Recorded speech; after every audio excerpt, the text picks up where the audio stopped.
असल में लोग कहते हैं माँ नहीं मिलती, बीवियां तो बहुत सारी मिल जाती हैं, फिर लोग बीवियों के पीछे लग के माँ को क्यों छोड़ देते हैं? बड़ा इमोशनल टच दे रहे हैं आज अब। तो उन लोगों को क्या करेंगे जो माँ के पीछे लग के बीवी को छोड़ देते हैं? सिचुएशन फिर देखनी पड़ेगी। और जो माँ और बीवी दोनों को छोड़ किसी और के पास चले जाते हैं, उनका क्या करेंगे?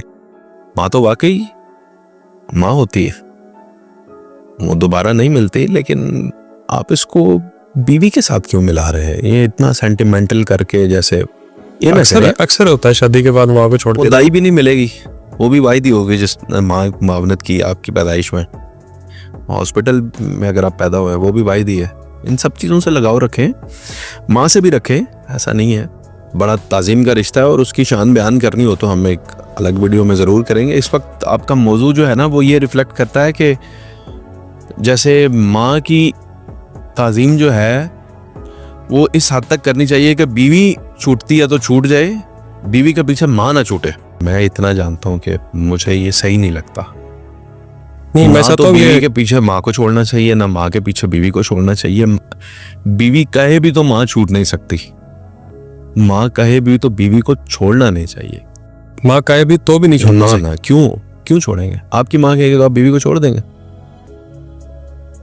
सोच में पड़ गए, जवाब दे सूरत तो देखनी पड़ेगी फिर भी। फर्ज करें वो आपकी माँ को तंग करती है, खाना नहीं पका के देती, और बहुत सारे इश्यूज हैं, गैस खुली छोड़ देती है ताकि माँ जी जो की वजह से तो अलग कर दूंगा। आपकी माँ फिर आपको कहे कि इस बीवी को छोड़ दो, आप छोड़ देंगे? नहीं, उसको अलग कर दूंगा। अपने ऊपर इस तरह से लेते हैं, लोगों को पता नहीं अब क्या कहते हैं। तो छोड़ना नहीं चाहिए।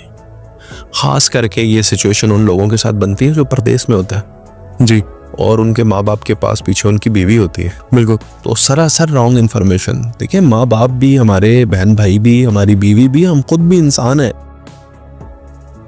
हम झूठ भी बोल सकते हैं, हम बहक भी सकते हैं, हम उल्टी सीधी बात भी कर सकते हैं, गलत इन्फॉर्मेशन भी दे सकते हैं। मैं नहीं समझता कि अगर आपको अपनी बीवी पे ट्रस्ट नहीं है और माँ पे ज़्यादा ट्रस्ट है, तो भी आप जो है वो दलील लें, सबूत लें। सिर्फ इसलिए नहीं कि वो मेरी वालिदा हैं और उनका ताज़ीम का मुकाम बहुत हाई है तो उन्होंने कह दिया है तो ऐसा ही होगा। यानी उन्होंने कह दिया है कि तुम्हारी बेगम ने आज मुझे मारने की कोशिश की और आप इसे मान लें, आप उसका सबूत मांगे। बिल्कुल सही। फिर दोनों तरफ से न्यूट्रल होकर देखें। और मैं आपको ये बात बताऊं कि मेरे साथ ऐसे केसेस हुए हैं, लोगों ने मुझसे राब्ता किया है, फिर जब मैंने उन्हें दूसरी साइड दिखाने